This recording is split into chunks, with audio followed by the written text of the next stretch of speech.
Madame, Monsieur, bonsoir. Dans les titres ce soir, il n'y aura finalement pas de fichier S au centre de Pontourny. Après les demandes et les craintes des élus tourangeaux, la décision a été prise d'exclure le jeune pensionnaire. La bataille continue entre les agriculteurs et le gouvernement. En région centre, un quart serait en grande difficulté. Ils demandent des aides supplémentaires. Ils étaient 190 en Indre-et-Loire l'an dernier, ils sont plus de 200 cette année, les réservistes de la gendarmerie. Depuis les attentats de Paris et de Nice, le nombre de demandes ne cesse d'augmenter. On vous en parlait il y a quelques jours, l'arrivée d'un jeune fiché S au centre de déradicalisation de Pontourny à Beaumont-en-Véron. La nouvelle avait fait réagir notamment les élus. Fin août, ils avaient obtenu de Matignon la garantie que les personnes accueillies à Pontourny n'aient pas été condamnées pour des faits de violence. Eh bien, ils ont eu gain de cause. Le jeune homme sera exclu du centre. C'est en tout cas ce qui est ressorti de la réunion de suivi qui avait lieu aujourd'hui à la préfecture. Romain Delville. Fiché S, pas fiché S, condamné, pas condamné, et pour quel motif? Le préfet Louis Lefranc a fait le point avec des députés du département, la sénatrice PS Stéphanie Riocreux et les maires de Beaumont-en-Véron et de Chinon, avec en toile de fond l'admission d'un jeune d'Arras condamné pour violence. Et d'un commun accord avec les élus, il a été décidé de ne pas garder ce pensionnaire. Il sera pris en charge sous une autre forme, par d'autres structures, parce qu'évidemment on ne va pas le laisser tomber, et c'est important qu'il le sache, puisqu'il s'est porté volontaire pour y être accueilli. Mais voilà, on essaie d'être rationnel. Pour les députés PS du Chinonnais, Laurent Baumel, il y a eu comme un malentendu, puisque les élus avaient demandé que les condamnés pour faits de violence ne soient pas admis. Et c'est le cas du jeune Arageois. Ce que j'espère, c'est qu'à partir de maintenant, on aura une vigilance et des procédures qui permettront de prendre en compte l'ensemble des critères, ceux que l'État avait mis au départ et ceux que les élus locaux ont souhaité rajouter et que l'État a accepté. Quant au maire de Beaumont-en-Véron, après les mois du début de semaine, il souhaite avoir plus d'informations. Ce n'est pas la décision d'aujourd'hui qui me rassure complètement, j'en prends acte, mais je voudrais surtout que par la suite, ce genre de situation ne se reproduise pas. À l'origine, cette réunion était programmée pour revenir sur les débuts du centre de déradicalisation, l'adaptation des pensionnaires comme celle du personnel. Le directeur du groupement d'intérêt public, Réinsertion et Citoyenneté, Pierre Pibarot, est revenu sur le rythme des entrées à Pontourny. On a un centre qui est calibré à 25 places. Donc aujourd'hui, on monte en charge pour une première partie pour arriver à 10. Et dans un premier temps, à partir de novembre, on nous composera un deuxième groupe de 15 personnes. 6 personnes moins une ont intégré Pontourny depuis son ouverture. D'ici fin novembre, 25 pensionnaires auront intégré le centre. Le bras de fer se poursuit entre la FNSEA et le gouvernement. Les agriculteurs jugent que les aides proposées jusque-là ne sont pas suffisantes. Ils estiment que 25% des agriculteurs de la région sont en très grande difficulté. Ce matin, la délégation d'Indre-et-Loire s'est déplacée au centre de finances publiques de Tours pour demander un report et des demandes de remise gracieuse de taxes. Le point avec Amanda Bruer-Rivera. Ce matin à Tours, une centaine d'agriculteurs sont entrés dans le centre des finances publiques départementales, avec à la main une demande de report de la taxe foncière sur les cultures, ainsi qu'une demande de remise gracieuse de taxes. Dans la cour du bâtiment, la rencontre entre fonctionnaires et syndicalistes est détendue. C'est qu'on informera la Chambre d'agriculture de la date à laquelle les tableaux de dégrèvement de foncier non bâti seront envoyés dans les communes. Lors du dépôt des demandes, certains agriculteurs étaient plutôt tendus.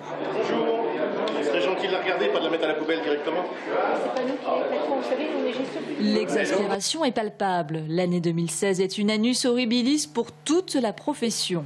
En plus des crises qui touchent le lait, les céréales ou la viande, les inondations de juin suivies de la sécheresse estivale ont décimé les récoltes. Moins 50% pour les céréales, dont une perte des 2/3 des maïs. Du jamais vu. On est en sursis, on va dire. On a subi une très mauvaise récolte. En plus de la mauvaise récolte, il n'y a pas de prix derrière. Donc forcément il nous manque un peu d'argent. Pour un ordre d'idée, on va récolter à peine un quart de ce qu'on devrait récolter une année normale. Aujourd'hui, les terrains inondés sont exonérés d'impôts et une remise de 35% sur la taxe foncière des terres agricoles va être appliquée. Mais la FNSEA en attend beaucoup plus du gouvernement. Revenir aux impôts, c'est aussi interpeller le ministère. Demander un démembrement de taxe foncière, c'est quelque chose qui est prévu dans les lois. Et au niveau local, ça s'est très bien passé, on va dire, avec les impôts et avec l'administration. Mais le ministère a refusé tout dégrèvement. disant qu'aujourd'hui on n'avait pas de perte qui justifiait cela. On n'a plus d'interlocuteur. Si bien que nous, même au niveau national, on parle plus souvent avec le Premier ministre qu'on parle avec le ministère de l'Agriculture. Suite à cette rencontre, un délai supplémentaire pour payer la taxe foncière sur les cultures a été annoncé. D'ici là, la FNSEA espère négocier une remise complète de cette taxe qui s'étalonne entre 1 000 et 2 000 euros en moyenne par exploitation. Les demandes de remise gracieuse des taxes habitation et foncière ainsi que la redevance audiovisuelle vont être étudiées au cas par cas. Un ex-policier de Tours jugé pour consommation de cannabis cette semaine au tribunal de Blois. Le 20 juin 2011, ce fonctionnaire du commissariat de Tours est interpellé sur son lieu de travail avec dans les poches 14 kilos de cannabis. Après des perquisitions à son domicile, les forces de l'ordre trouveront également 300 grammes de résine, des produits qu'il aurait récupérés lors d'interpellations ou de contrôles auprès de délinquants. Une accusation que l'ancien policier révoquait en 2013 nie en bloc. Le parquet de Blois a requis 6 mois avec sursis. Ils sont de plus en plus nombreux à vouloir entrer dans les rangs de la réserve de la gendarmerie. Depuis les attentats de Paris et de Nice, les inscriptions ont grimpé en flèche, 5 fois plus de dossiers. Qu'ils soient étudiants, avocats, commerciaux ou industriels, beaucoup de ces citoyens sont prêts à donner de leur temps pour des missions variées. Sortie d'école, surveillance de zones pavillonnaires ou sécurité publique. L'objectif est de renforcer la présence des gendarmes sur le terrain. Aurélie Renaud. Marc travaille dans une entreprise de surveillance, Rachid dans l'industrie et Georges dans l'électronique. Mais aujourd'hui, ils ont abandonné leur entreprise pour une journée dans la peau d'un gendarme. Ils font partie des 225 réservistes du département. Leur mission aujourd'hui, patrouiller autour des écoles et dans les quartiers résidentiels de Fondettes. Ça permet de vivre un peu dans deux mondes différents, quoi. Dans la journée, tout peut basculer, on peut faire plein de choses différentes, aussi bien un contrôle routier comme... Par exemple, récemment, sur un contrôle, il s'avère qu'on a trouvé des indices suite à des vols dans un véhicule, quoi. Vous faites ça pour vous ou pour la population? Plus pour la population. Mais ça vous fait du bien à vous? Voilà. Si les gens se sentent bien et en sécurité, on se sent utile. Des fois, oui, on donne du temps sur nos vacances. Pour moi, ça me paraît normal, donc d'apporter mon soutien à la population et ma famille. Bon, je suis aussi présent malgré tout avec eux, donc j'essaie de me repartager, quoi. Il y en a certains, ils mettent des chaussures avec des crampons pour jouer sur un stade de football. Moi, c'était les Rangers, en fait, c'était ça. Dès que j'ai la tenue, je me considère comme gendarme. Parmi les conditions d'admission à la réserve des gendarmes, avoir 17 ans au moins, une bonne condition physique, jouir de ses droits civiques et obtenir le diplôme de gendarme adjoint de réserve à l'issue d'une formation de 3 semaines. En Indre-et-Loire, les candidatures à la réserve affluent. Elles ont été multipliées par 5 en 1 an. S'il y a beaucoup d'étudiants ou de jeunes qui sont en recherche d'activités liées au métier de la sécurité, il y a également des gens qui ont une situation professionnelle bien établie, stabilisée dans l'industrie, dans les métiers de la santé, mais aussi des gens qui viennent de milieux auto-entrepreneurs, milieux agricoles. Chaque journée de réserve est indemnisée environ 60 €. En Indre-et-Loire, 50 dossiers de candidature sont en attente à la gendarmerie. Parmi les postulants, 3/4 d'hommes et 1/4 de femmes. Et ce week-end, le quartier Rannes à Tours ouvre ses portes. Le centre de formation de l'armée accueille la 2e édition du Carrefour des métiers de la sécurité et de la défense. L'occasion pour ceux qui voudraient se destiner à ces carrières de rencontrer et d'échanger avec du personnel de l'armée, des policiers et des gendarmes. À noter que différents matériels d'artillerie seront exposés. En bref, à Blois, dans le Loir-et-Cher, le conseil communautaire Aglopolis déboursera 1 180 000 € pour des aménagements routiers dans le secteur de Cap-Ciné afin de fluidifier la circulation entre Blois et l'A10. Une voie d'évitement sud-ouest, une voie verte et une 3 voies devraient être aménagées.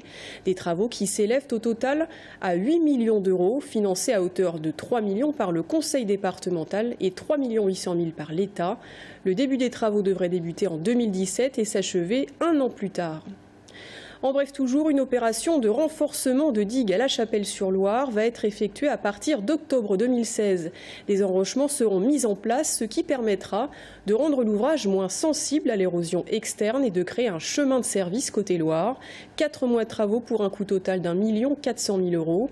Le chantier n'entraînera pas de fermeture de la route, mais la circulation sur la départementale 952 sera réduite. Après Lyon, Rennes, Clermont-Ferrand ou encore Le Havre, la Touraine a désormais, elle aussi, sa monnaie locale complémentaire. Lancée il y a quelques jours, la Gabar, c'est son nom, va désormais faire son apparition dans votre porte-monnaie. Une Gabar équivalent à 1 €. L'idée derrière cette initiative solidaire, relocaliser les échanges économiques et créer du lien social, notamment en favorisant les circuits courts. Pour le moment, une quarantaine de commerçants tourangeaux y participent. Aurélie Renaud. Bruno aime les bons produits. À midi, ce sera tarte tourangelle avec du porc d'Indre-et-Loire, préparé par son artisan charcutier, celui de son quartier. Les 11 € de marchandises, Bruno ne les paie pas en euros, mais en gabar, une monnaie locale complémentaire créée début septembre. Objectif de cette monnaie, favoriser les échanges locaux. 1 € égale une gabar. En utilisant la gabar, j'ai le sentiment de porter, de penser à ce que je fais et je me sens un peu plus responsable aussi pour l'économie locale, celle de mes voisins. L'objectif de la gabar, en effet, est bien de favoriser les échanges locaux, car elle ne fonctionne que sur un espace délimité, notre département. Comme toutes les monnaies locales complémentaires, la gabar n'a pas de cours. Elle ne peut donc pas donner lieu à la spéculation. Une éthique qui a séduit cette épicerie biologique qui compte aller plus loin dans la démarche. Nous, le but, c'est de payer des fournisseurs, des producteurs, le plus de personnes possible après en gabar. C'est-à-dire qu'à partir du moment où il y a d'autres producteurs, fournisseurs, commerçants, restaurants, à nous de se servir de la gabar pour aussi les payer. Et on peut aussi payer une partie des salaires en gabar si les salariés sont d'accord. En un mois, 50 professionnels ont signé la charte de la gabar et l'acceptent comme moyen de paiement. 50 autres sont sur liste d'attente. Alimentation, service à la personne, artisanat, des commerces situés majoritairement sur Tours et l'Aglo. L'objectif global, miser sur les circuits courts financiers. Avec une monnaie locale, l'argent la monnaie, elle n'a plus de valeur en dehors de la Touraine et en dehors du réseau des professionnels qui l'acceptent. Donc du coup, cet argent reste sur le territoire et fonctionne réellement sur le territoire, ne part pas ailleurs, à l'international, voire dans les paradis fiscaux. C'est aussi une dimension intéressante de la monnaie locale. Aujourd'hui, 300 à 400 personnes utiliseraient la gabar comme moyen de paiement. Les euros qu'ils confient à l'association en échange de gabar sont stockés sur un fonds de garantie qui permettra d'accorder des prêts à des projets économiques locaux. Le TVB fait sa rentrée à Tours à 3 semaines de leur début de saison. Les coéquipiers de David Konechny ont repris le chemin de l'entraînement.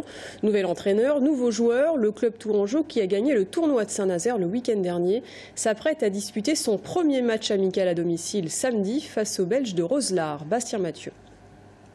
Enfant au complet, voilà plus d'un mois que le Tour Volleyball a repris le chemin de l'entraînement et Gianpaolo Medei peut compter sur tous ses joueurs depuis hier. Jusqu'à présent, seul manquait à l'appel Philippe Colline, retenu avec sa sélection allemande, mais l'international est revenu en Touraine hier, à 3 semaines de la reprise du championnat. C'est la fin de la 5e semaine de préparation. Pour moi, on a fait un bon travail. C'est sûr qu'on a travaillé surtout physiquement et individuellement. Pour la première fois depuis quelques saisons, l'entraîneur a pu disposer d'une grande partie de son effectif dès le début de la préparation. Seul manquait à l'appel au coup d'envoi Colline donc, mais aussi les 2 Canadiens Van Dorn et Barnes arrivés également en cours de route. Il leur reste maintenant 3 semaines avant le début du championnat et le coach a forcément hâte de démarrer. Moi j'ai envie de commencer, ça c'est sûr, comme tout le monde.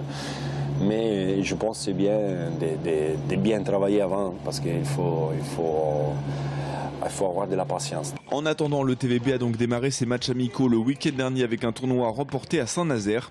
Demain, ce sera le premier match à domicile face au club de Roselare, une équipe qui a terminé finaliste du championnat belge la saison dernière. Les matchs amicaux, pour moi, sont un moment où on peut travailler sur la combativité, sur la cohésion d'équipe. Ça, c'est très important et c'est ça que j'ai demandé les joueurs avant de faire les premiers tournois à Saint-Nazaire. Et on l'a bien fait. Rendez-vous donc ce samedi soir à la salle Grenon, coup d'envoi à 19h30. La Touraine fête ses commerçants, ça commence dès ce week-end et pour 15 jours. Une opération d'envergure organisée pour la 3e année par la Fédération départementale des unions commerciales. Objectif, faire parler du commerce en Touraine. 1500 commerçants participeront à l'événement. Dans un instant, nous recevrons sur ce plateau Christophe Galland, le président de la Fédération des unions commerciales d'Indre-et-Loire. A tout de suite.